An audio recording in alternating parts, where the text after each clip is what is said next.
Hi, everybody, and welcome to Lesson 8 of Unit 5. And in Lesson 8 in Unit 5, we begin a look at exponential growth and decay.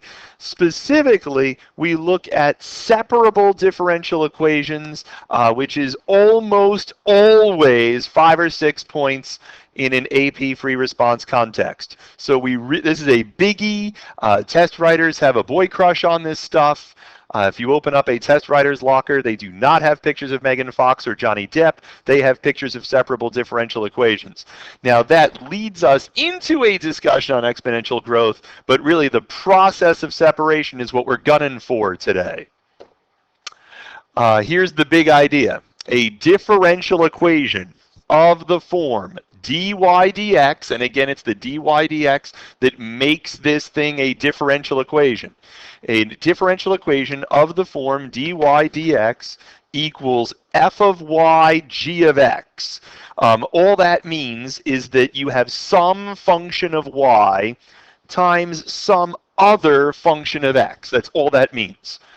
If you get a differential equation of that form, it is called separable. We separate the variables by writing it in the form 1 over f of y dy equals g of x dx. Separable. We separate the dy stuff and the dx stuff. We separate all the y's from the x's, and then we anti-differentiate each side using the techniques that we've already used. I'll show you what I mean. Solve. dy dx equals x cubed y with y equal to 1 when x is equal to 1. I'll show you exactly what I mean. This is a differential equation because it's got a dy dx in it. It is separable because there's a function of y and there's some other function of x. So we're going to get all the x stuff and put them together, and all the y stuff and put them together. Right now, the pinks and the blues are all mixed. We don't like it when the pinks and the blues are all mixed, we people in authority. And so we separate out the pinks and the blues. And we do that in the following way. We're going to bring the y over to the left-hand side. And we're going to bring the dx up to the right side. In this way, we have separated the variables in the differential equation. We have separated them. If this were 6 points out of a 9-point free response question, if you don't do this step correctly, the grader doesn't grade anything else. You're 0 for 6 out of the question. Don't blow that. If you can separate, separate. So then what? We anti-differentiate on both sides. We take an integral here and an integral here. So what's the integral of 1 over y? It's natural log of absolute value of y. What's the antiderivative of x cubed dx? That's 1/4 x to the 4th plus a constant. Those two things must be equal. So what happens now? Well, we try to get y by itself. And now things start to intermingle, so I'll use purple. Absolute value of y is e to the 1/4 x to the 4th plus a constant. How do you remove the absolute value brackets? Well, you know that when x is 1, y is positive 1, which means that we're looking at the positive end of this thing. So now, how does that help us? Well, we know that when x is equal to 1, y is equal to 1.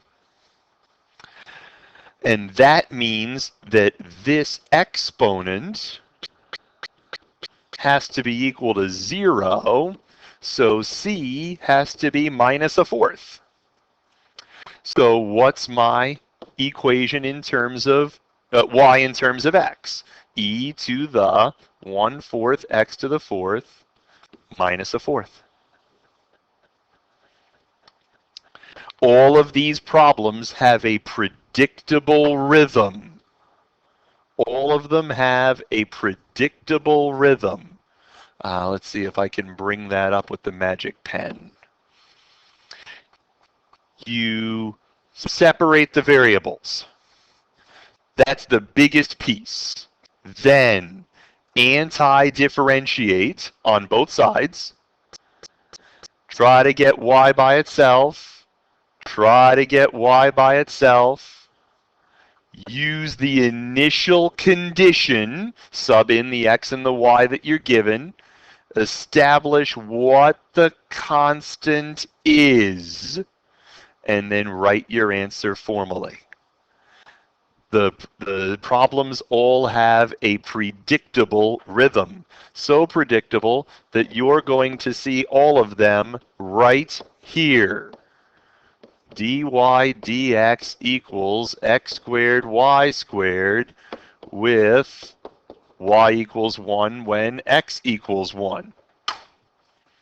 Again, we have a function of y and a function of x. Those guys are intermingled. In fact, they're intermingled over here. Nobody likes them intermingled, so we split them up. We bring the y squared to the left side. We bring the dx to the right side. And then we take antiderivatives on both sides. It is much easier to do that on the right side, blonde waitress. It is significantly more difficult to do that on the left side. On the left side, you're thinking it's a 1 over, and so it's probably natural log of y squared, but that's not true. This is y to the negative 2. How do you take the antiderivative of y to the negative 2? Power goes up by 1, and then we divide by that new power. So we get y to the negative 1 divided by negative 1. No absolute value necessary. So what now? Now we start to intermingle. I'll go purple. We're going to use this piece of information. When x is equal to 1, y is equal to 1. And that tells us what c is right off the bat. C is negative 1 minus a third. That's negative 4/3. So now I know that I'm trying to solve for y. Negative 1 over y is 1/3 x cubed minus 4/3. Which means, and this will come as no surprise to anyone, we're really just stalling for time, that positive 1 over y is positive 4/3 minus 1/3 x cubed. And so how do you get y by itself? You have to take a reciprocal, not reciprocals individually, a reciprocal of the whole thing, and then it's a fraction, it's a fraction. What do we do? What do we do? Well, we just multiply everybody through by 3, and we've got it. We get y as a function of x. Ta-da! Again, the problem had a predictable rhythm. Hopefully you can follow that through. Magic pen. Separate the variables. If you do not separate the variables, you are O for the question. And I don't have to tell you, if you're O for the question, you have to do a lot of other questions right to pull a 5. Antiderivatives on both sides. Use your initial condition. Use your initial condition, solve for y. Predictable rhythm. If I may, before we're done,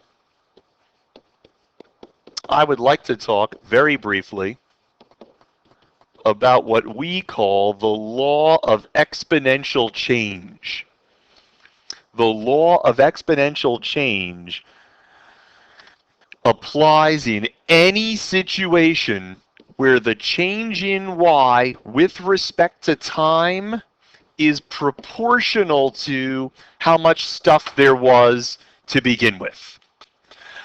We do use this for population growth in small domains, for small values of time, for small intervals of time, because the more people there are, the more people there are to make more people, and so the more people are made, that kind of a thing. This does work for compound interest.